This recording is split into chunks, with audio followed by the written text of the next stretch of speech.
O Ryu está preparando um belo café da manhã para as irmãs e praticando falar seus nomes em voz alta. Tá doidinho achando que falou naturalmente. Então as três entram perguntando o que houve e ele fica paralisado ao ver a beleza das três. Depois do que houve na ponte sobre as três casarem com ele, o Ryu tá entrando em parafuso. Agora vão começar as aulas, já que as férias de primavera terminaram. Mas Yae percebe que ele não tá comendo muito. E o Ryu tenta disfarçar, mas não dá pra fingir um amor, né, parceiro? A Asahi pergunta qual escola que o Ryu vai, mas ele espera que não seja a mesma da Yuna. Nem teria como, pois é um colégio somente para garotas. Isso logicamente só aconteceria em mangás, capa do capa. Então o Ryu tem que preparar a papelada de transferência e já sai. Dito isso, Yae lembra que a partir desse ano a escola da Yuna virou mista. Isso pegou ambos desprevenidos, tanto que o Ryu é o único garoto na sala de aula que é a mesma da Yuna. Talvez o único menino no colégio todo. Algumas meninas ficam interessadas no Ryu, o rei delas. Uma até fala que é como se ele tivesse um harém só pra ele. Que é isso, garoto, mais respeito, por favor. Até o elogio que ele é bem gato e podia ser um idol ou modelo. Será que ele tem namorada? E querem o seu contato. O cara tá meio desconfortável com toda a atenção. Então, Yuno chama para conversarem no privado. Ele diz que não liga dele ficar de gracinha com as meninas da sala. Só não pode, em hipótese alguma, revelar que ambos já se conhecem e moram juntos. E no caminho de volta para casa ou indo pro colégio, não pode ter conversa entre os dois. O Ryu entende, mas pergunta pra que esconder isso, nem é vergonhoso. Mas Yuna diz que não gostaria que espalhassem fofocas estranhas sobre eles, toda tímida e vermelha. Rapaz, então o Ryu promete que vai tomar cuidado. Não que isso seja um problema, pois o Ryu quer focar somente nos estudos, sem papo com ninguém, e está na sala certa para isso, pois é uma escola de renome numa turma especial. Se é para entrar para a Universidade de Kyoto, esse é o melhor lugar, porém é difícil focar sendo o rei delas, e as garotas elogiando ele de óculos, todo galã. Mas ele precisa se acostumar com essas situações. No final da aula, chega uma amiga da Yuna chamada Mitsuko Menoki, que sua família tem uma loja de dangos. Seu apelido é Omizinha. O Ryu se apresenta e ela é representante da sala, então qualquer coisa que o Ryu precisar, ele pode pedir para Omizinha. Ela quer saber se algo tá o incomodando por ser o único garoto, porém não há nada por agora. Yu nos deixa para se preparar para a próxima aula. O que Omizinha acha esquisito, ela nunca deixa um aluno novato na mão desse jeito. Mal sabe ela o rolo dos dois. Omizinha acha que o Ryu tá caidinho pela Yuna. Bom, de certa forma ela não tá errada. E diz que no colégio, Yuna é bem famosa por ter notas altas e ser bem elegante. No entanto, o seu inglês é horrível. E disso o Ryu tava ciente. Na escola, o festival do santuário da família Magami está em alta nos assuntos. Com isso, Yuna fica bem mais famosa no colégio. O Ryu agora vê esse seu lado comportado no colégio, pois não dá pra ver isso com as duas irmãs excêntricas que ela tem em casa. Omizinha diz para ele que é difícil conquistar o coração da Yuna. Primeiro, vai ter que derrotar sua melhor amiga, ela, para dar o primeiro passo. O Ryu vai ao banheiro e, voltando para a sala, lembra que a próxima aula é de educação física. Mas ao entrar,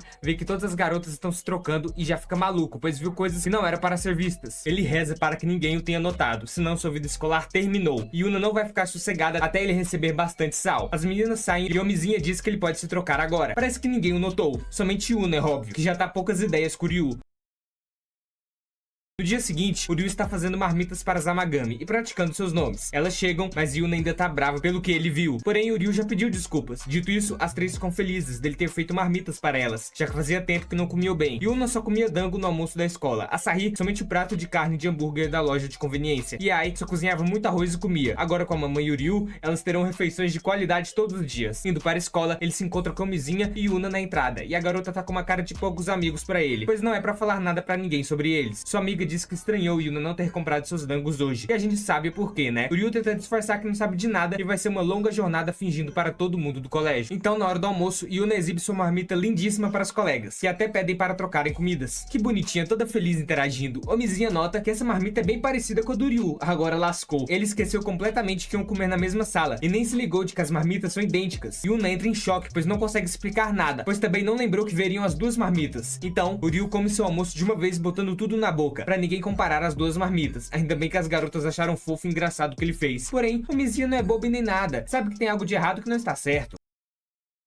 Em casa, o Ryu está lavando a louça e pensando que vai ser difícil manter esse segredo longe de todas as garotas da escola. Dito isso, Yuna aparece dando um susto e o Ryu pede desculpas pelo que houve. E se ela quiser, para de fazer marmitas. Mas Yuna agradece pela comida que o Ryu faz, que estava muito gostoso, e agradece se continuar fazendo, já que a Sahi e Ai também gostam, e pede por favor que é só mudar algumas coisas na marmita para ficarem diferentes. Com isso, ele entende e as outras duas entram pedindo marmitas personalizadas também. Agora virou circo o negócio, coitado do cara. No outro dia, ao entardecer, o Ryu indo embora pensa em qual é o momento certo para chamar a Yuna pelo nome dela. Daí, vê as irmãs juntas indo para casa, mesmo sendo de escolas diferentes. Dito isso, Shirahi chega nele de surpresa e fala para ele parar de fazer cara séria na rua, senão vai assustar todo mundo. Ela nota que ele tá numa escola nova e zoa, dizendo que o blazer fica bem feio nele. O Ryu pergunta como tá depois de 5 anos que ela deixou o lar adotivo, e Shirahi conta que seus novos pais são muito gentis com ela, o que deixa o Ryu feliz. Shirahi nota que agora o garotão tá bem maior do que ela, afinal 5 anos é bastante tempo. Então ele diz que Shirahi também mudou bastante, e ela pergunta o que mudou nela, mas o meninão não consegue falar que ela tá bem bem mais bonita e atraente. Daí, ela dá um peteleco nele o zoando, e diz que ele é bem sortudo de morar numa casa com 3 sacerdotisas. Mas o Ryu acha o contrário, pois elas reclamam de tudo, da comida se o horário da refeição atrasar um pouco e outras coisas. Mas isso aí é vida de casado já. Tirahi percebe que ele tá bem íntimo delas. Então, ela ia o chamar para estudarem juntos, quando notam que tem uma galera na rua tirando fotos e gravando as irmãs sem sua permissão, tirando completamente sua privacidade por conta do festival que foi bem grande. Chega até uns marmanjos inconvenientes as chamando para saírem para um karaokê e baterem um papo. Dito isso, o Ryu vai até elas gritando seus nomes e a chamam para ir embora. Os 4 começam a correr a caminho de casa e Ai agradece pela ajuda. E elas notaram que ele as chamou pelo nome pela primeira vez. Será que era o plano para conquistar seus corações? Mas ele diz que não é nada disso. Não vê problema em chamá-las pelo nome, tanto que faz de novo. E a relação ficando mais próxima a cada dia. Certa noite, o Ryu teve um de seus sonhos mais estranhos novamente. Mas desta vez, ele era um garoto ajudando uma garota que havia se perdido. Quando ele acorda, não faz ideia do que pensar sobre isso. Mais tarde, o Ryu tem que lidar com a Ai toda bêbada. Yuna e Asahi imploraram para que ele fosse junto, já que o álcool transforma Ai em uma voada 10 vezes pior que o normal, que fica grudenta em qualquer um. O Ryu, de repente, nota Ai contra os caras em outra mesa e corre lá para salvá-la. Quando os meninos perguntam quem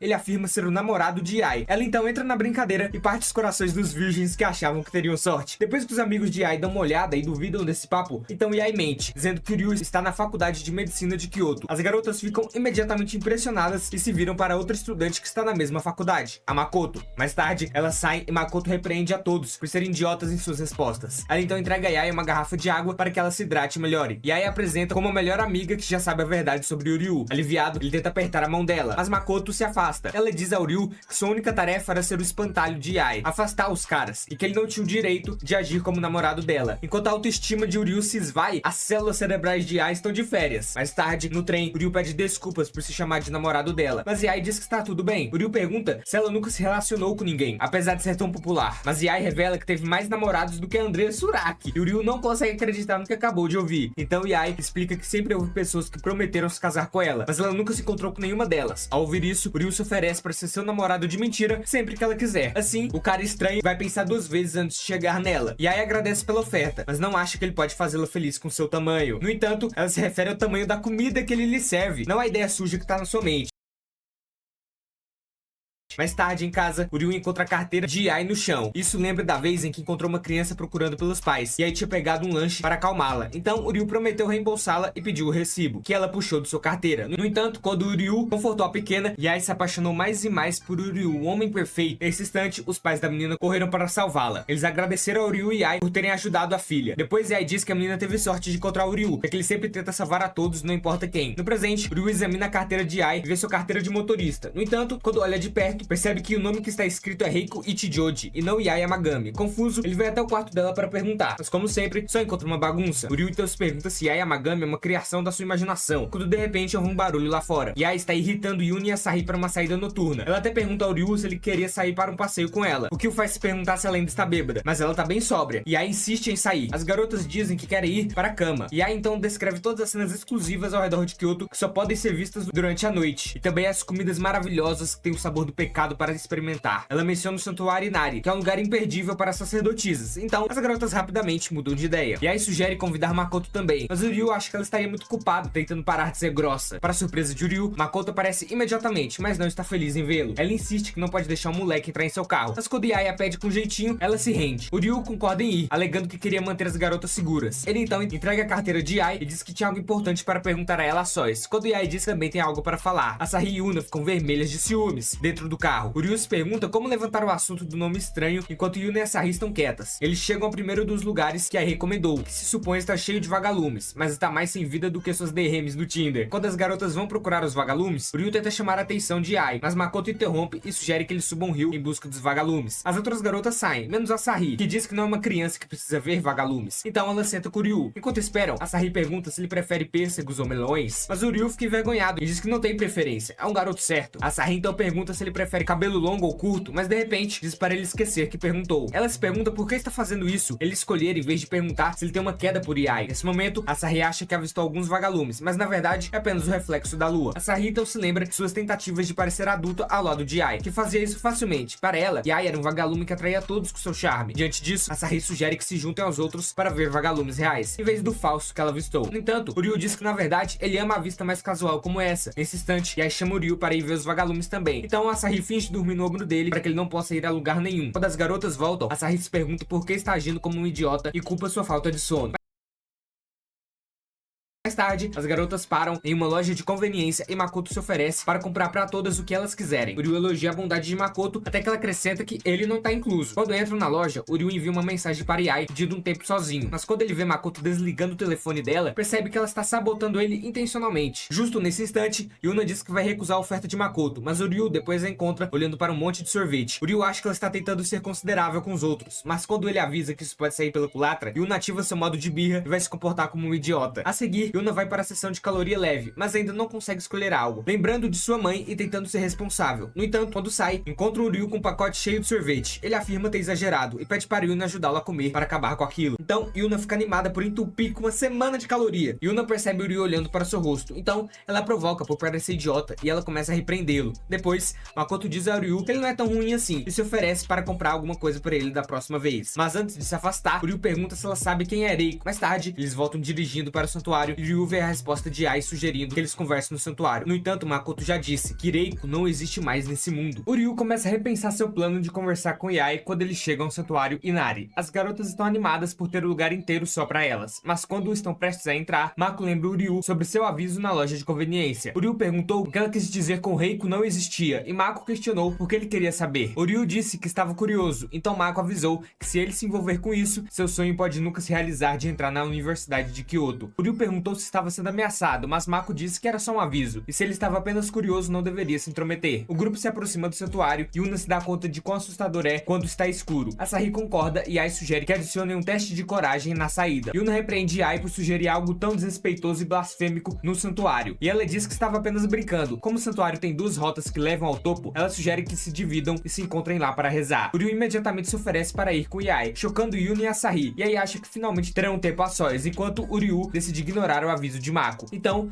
Mako diz que está fora dessa para que ela possa cochilar no carro. Ela afirma que quer estar por perto se algo acontecer com as garotas, mas Uryu pensa que ela pode estar planejando sabotá-lo escondida. Nesse momento, Yae agarra Uryu e sugere que vão logo, mas Asahi de repente agarra e insiste que quer ir com Uryu também. Yuna não pode acreditar em seus ouvidos, então Mako de repente se oferece para se juntar ao seu grupo para sabotá-lo. Quando Uryu pergunta a Asahi o que aconteceu com ela afirma que seu horóscopo de hoje diz para se juntar a um idiota loiro narcisista. No entanto, Yae se opõe e diz para ela se afastar, já que Uryu a escolheu. Por outro lado, Yuna começa a imaginar o horror de Uryu formando par com as garotas sem ela. Ela se oferece imediatamente como tributo para impedir isso. As garotas percebem que a única maneira de resolver a situação é num jogo de Jokenpou. No final, Asahi e Yae são a dupla e lamentam como foi embaraçoso a briga delas, enquanto Yuna fica curioso só pra ela. Conforme as garotas sobem ao topo, Yae pergunta a Asahi se ela está tão desesperada para descobrir o que está acontecendo entre ela e Uryu. Asahi tenta negar as acusações quando Yae a confronta por ter dado a Uryu o olhar da morte recentemente. Quando Asahi fica em silêncio, Yae pergunta se é possível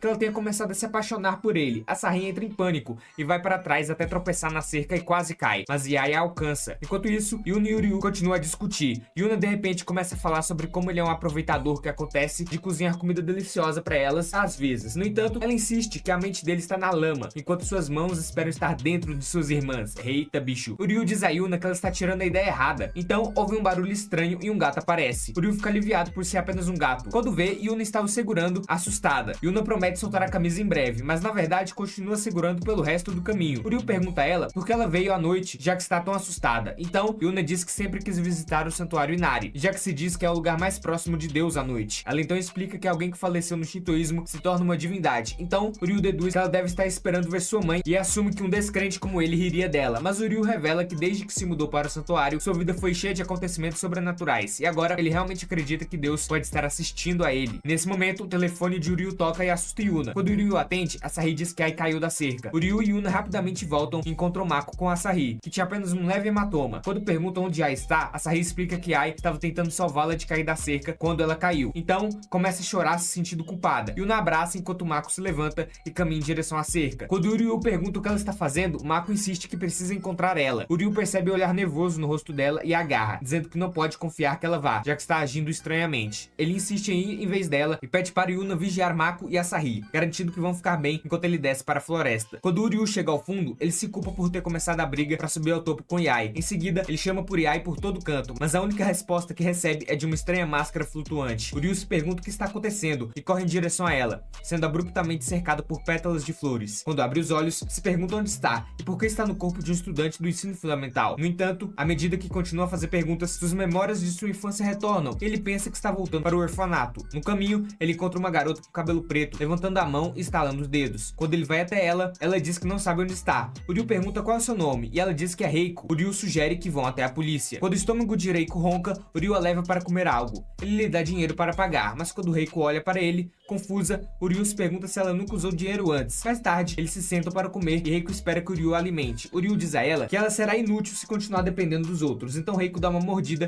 e diz que é a coisa mais gostosa que já comeu. O Ryu se pergunta como isso é possível e Reiko diz que não se lembra do que come, pois alguém sempre prepara a comida e a alimenta. O Ryu então deduz que ela deve ser rica, então diz a ela que as coisas que ela escolher sozinha definitivamente terão um gosto melhor. Reiko então diz ao Ryu para continuar ensinando a coisas que ela não sabe. Eles vão para o parquinho e o Ryu fica surpreso que ela seja como um robô desprogramado que não sabe fazer nada. Então, ele percebe o quanto ela se parece com Yai, mas depois se pergunta quem é Yai. Quando fica realmente tarde, o Ryu sugere que vão até a polícia, já que os pais dela devem estar realmente preocupados. No entanto, Reiko diz que não será necessário, pois seus acompanhantes chegaram, os seus guarda-costas. Bem na hora, o Ryu nota vários homens de terno preto que a chamam de Dama Reiko. O Ryu conclui que agora estará tudo bem e começa a se afastar, quando ouve Reiko dizer ao homem para soltá-la. Os agentes explicam que sua mãe pediu que a trouxessem para casa à força e planejou que ela fizesse aulas extras para compensar as que perdeu. Ela só deveria seguir o caminho que sua mãe havia traçado para ela desde aquele momento. Enquanto o Reiko cedia, o Ryu lembrou-se de suas conversas com Yai, onde percebeu que ela não conseguia tomar decisões devido à sua ansiedade. E mais tarde, Yai o elogiou por sempre salvar os outros. O Ryu rapidamente agarra Reiko, que ele acreditava ser realmente a garota, e eles correm para longe, enquanto o Ryu espera mudar completamente a vida dela.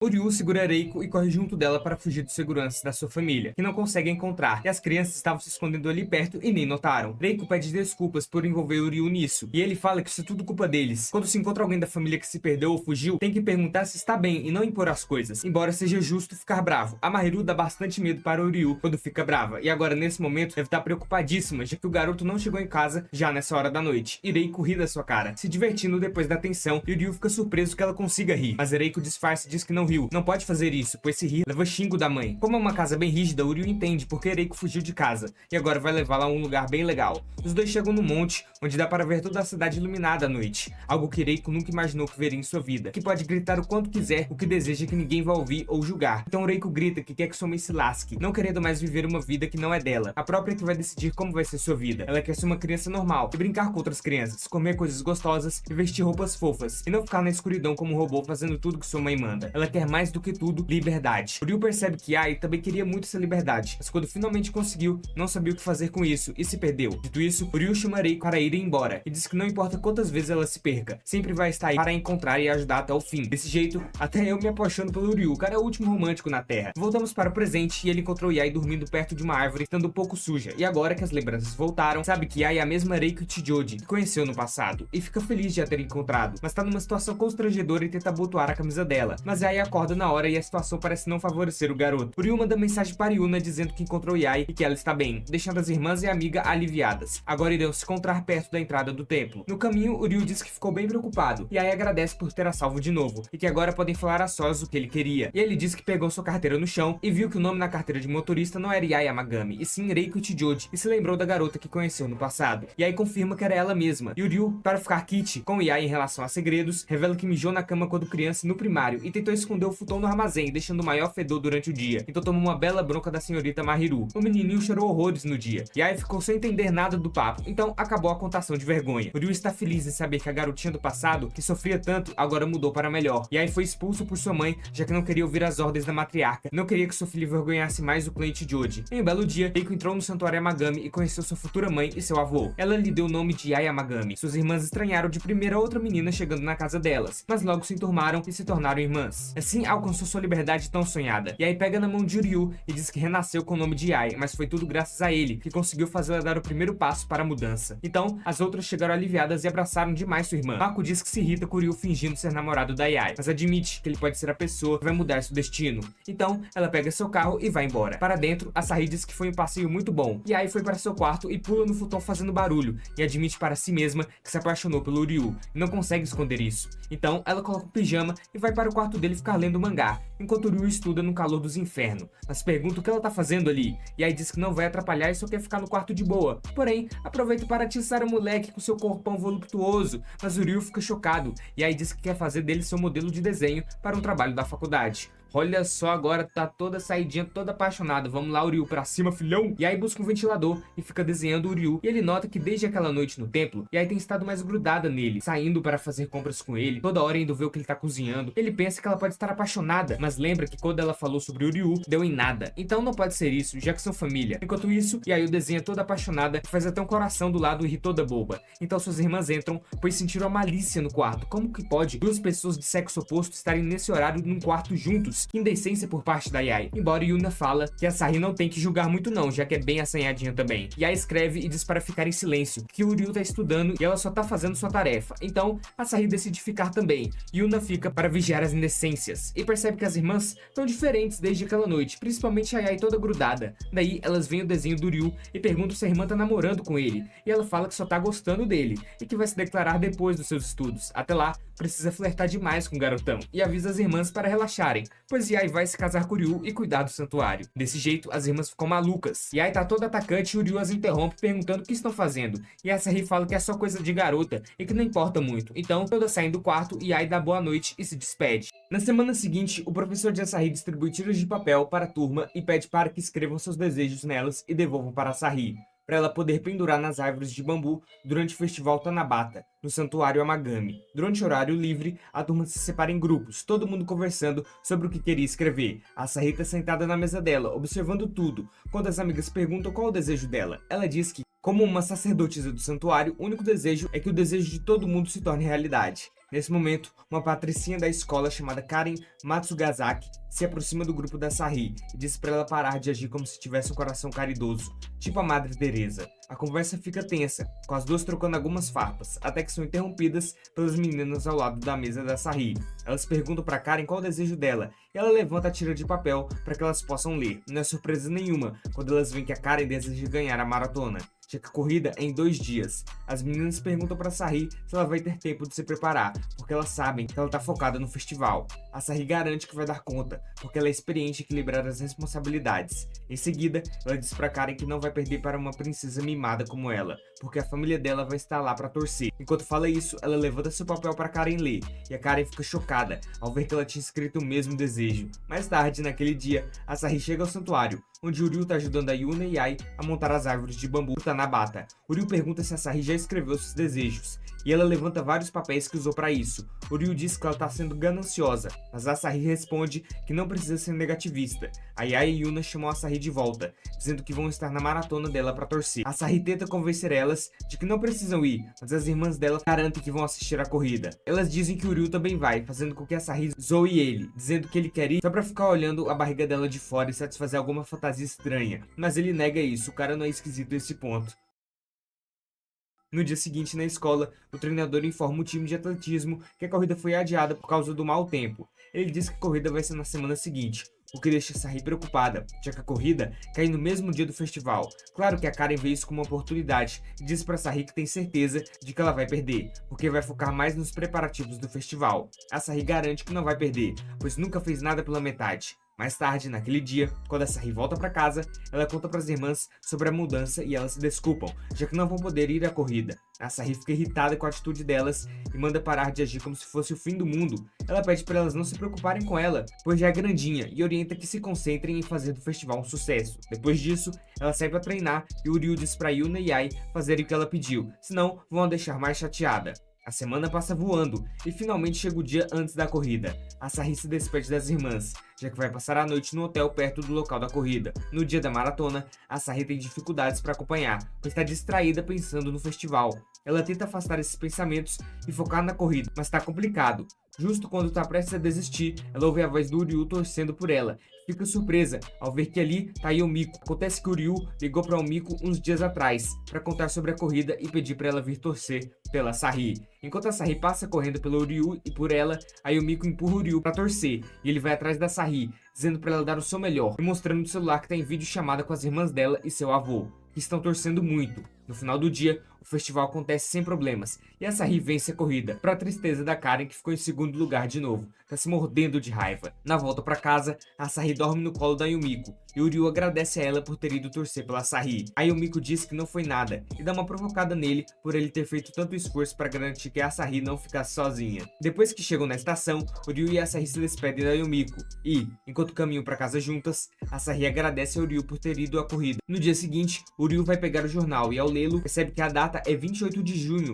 e não 8 de julho como deveria ser. Ele imediatamente vai conferir o calendário e vê a mesma coisa, ainda sem acreditar, checa o celular e vê que a data é igual. Então começa a se perguntar como ele tá preso numa situação bizarra dessas. Conforme o dia avança, ele percebe que tudo tá igual como antes, e é o único que sabe que tá preso em um loop temporal. Mas, quando a Sahi volta da escola e começa a agir de forma estranha, ele a puxa de lado e pergunta se ela também tá ciente do que tá rolando. A Sahi confirma que sim, e diz que tá feliz que alguém tá passando pela mesma coisa. Eles decidem ver como o loop vai se desenrolar e anotar qualquer diferença. A semana avança como esperado, e a Sahi vence a corrida, mas eles acabam de novo no loop do tempo. Dessa vez, eles tentam fazer as coisas diferentes, mas não muda nada. Então, o Ryu diz para a Sahi que pode ser culpa dela e sugere que ela desista da corrida e vá para o festival, porque é isso que ela realmente quer. A Sahi tenta recusar, mas ele insiste que não custa tentar, então ela concorda. Agora, a Sahi decidiu ficar com suas irmãs para o festival Tanabata, e elas estão preocupadas dela não ir para sua maratona, que se esforçou tanto para fazer. Mas ela disse que tomou essa decisão depois de pensar bastante. O festival é um dos mais relevantes nesse ano, então a queridinha do povo Asahi precisa participar. E o Ryu pergunta como você aí, desde quando ela é principal. A maratona é importante para ela, mas ter as 3 irmãs sacerdotisas reunidas é muito mais. E a Yuna concorda com a pequena. Então cortamos pra Karen, que está treinando para a maratona no nível hard. Já que ela foi adiada, precisa se esforçar mais um pouco e tem o ânimo e confiança para vencer Asahi Yamagami. No passado, as irmãs queriam ir ver a Asahi correndo numa maratona para darem apoio, mas ela agradeceu e disse que não queria dar trabalho para as mais velhas, assim indo para a escola com uma carinha de alívio e correndo. Isso porque correr é o seu momento único que a deixa sozinha, sem se preocupar com o mundo em volta. Nesse dia, começou a rivalidade de Karen e Asahi, com ela já ficando em primeiro lugar desde novinha, porém Karen estava chateada com a derrota. Mas mais do que isso, estava triste porque perdeu para uma Asahi que nem deu tudo de si. Dito isso, Karen prometeu que um dia a derrotaria numa corrida onde as duas estivessem no 100%. A Asahi ficou chocada com a determinação da Karen na época. Voltamos para o presente e ela pede desculpas ao treinador, pois terá que se ausentar da maratona para priorizar o evento da família. O professor ouve de boa e diz que tá tudo bem e a espera numa próxima competição. O curioso é que Karen escutou tudo, então dá pra saber o que vem aí, e ela quer falar algo com o professor. O Ryu revela que esse Tanabata vai ser o terceiro para ele e a Sahi. Ele acredita que ela seja a chave para resolverem o lance do loop temporal. Mas como tentaram várias coisas, não tem como saberem se agora vai dar certo mesmo. Nas últimas vezes, a Sahi focou na maratona, então agora vai ser no festival Tanabata. Porém, lá vem ela com uma ideia de eleger a mais bela das 3 irmãs. Tá super relaxada com o loop temporal, não é nada demais. E explica pra todo mundo que no dia do festival, Yai será verde, Yuna vermelho e a Sahi azul. Vão entregar tiras de papel que as representam e o maior número de papéis pendurados é a mais popular. Yuna já pensa que isso aí pode ser blasfêmia para com as divindades. A Sahi diz que tá de boa, é só pra deixar o festival mais animado, e quem ganhar será a nova face do santuário. Se pá, a disputa vai ser acirrada, pois as 3 têm bastante fãs. E tu, votaria em quem? Comenta aí. A Yuna acha que ninguém vai votar nela, mas topa participar da brincadeira. Quando vê, tem mais gente fazendo fila pra ela do que as irmãs. Yuna fica muito nervosa, que nem consegue falar direito. Chega um de vocês aí, nerdolas esquisitos, dizendo que ama de paixão a Yai. Ela agradece, mas fala que sente muito, pois seu coração já tem dono. E as irmãs tentam impedi-la de quebrar uns corações pelo bem dos fiéis. O Ryu disse que o plano da chefe de marketing Asahi foi muito bom, já que tem muitas pessoas escrevendo seus desejos. E aí fica bem contente de que agora a Asahi queira fazer algo com elas. E o Ryu achava que ela sempre foi assim, porém elas contam que a Asahi, quando mais nova, não tinha vontade de brincar com as irmãs. Nessa época, a pequena Legolas já corria na frente da casa delas para se divertir. Porém agora ela tá um pouco diferente. Dito isso, a amiga de Ryu, Shirahi, brota ali e vai dar um oi. Ela fica impressionada com tantas pessoas no festival Tanabata e tantas tiras de papel com desejos pendurados.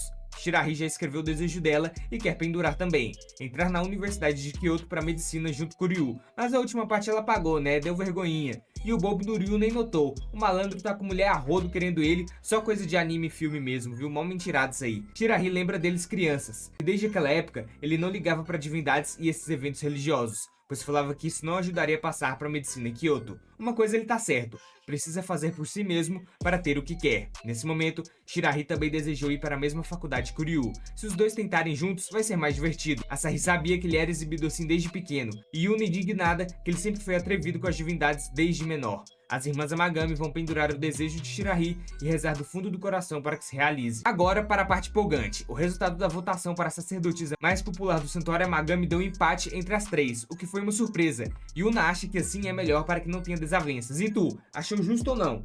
Asahi exalta elas dizendo que juntas sempre são o primeiro lugar. O Ryu escreve algo também, mas não quer mostrar em quem votou. Daí Asahi pega o papel e lê o segredo, ficando toda feliz pois ela ganhou das outras duas, pois o Ryu desejou que os desejos da Asahi se realizassem. E Ai já se sentiu traída com isso. Yuna já suspeitava, já que eles estão ficando juntos demais ultimamente, achando que pode estar rolando alguma safadeza. O Ryu pede pra Asahi desmentir isso, mas a garota só faz jogar mais lenha na fogueira. Daí montam em cima dele e eita bicho pra dar uns supapos no coitado. Daí Asahi, caminhando numa boa, encontra com Karen, sua rival que está comendo uma maçã do amor e vestida como yukata, falando que se tivesse na competição de popularidade teria ganho. Ela foi aí e não participou da maratona, tudo por respeito à sua rival, porque sabia que ganhar sem Asahi participando não valeria de nada. Mas como a bela tsundere que é, deu uma desculpinha esfarrapada para ter ido no festival Tanabata. E Asahi disse que ela pode aproveitar e fazer um desejo, mas ela disse que não vai perder tempo nisso, pois sabe que ele não irá se cumprir. Dito isso, Karen vai embora e Asahi encontra o desejo dela no chão, que é ter uma corrida de verdade contra Asahi Amagami. O tempo passa e o festival Tanabata no Santuário Amagami foi um sucesso, porém os dois continuaram no loop temporal. O desespero tá tanto que o Ryu tá tentando encontrar respostas disso no Google. Tadinho, ficou louco mesmo.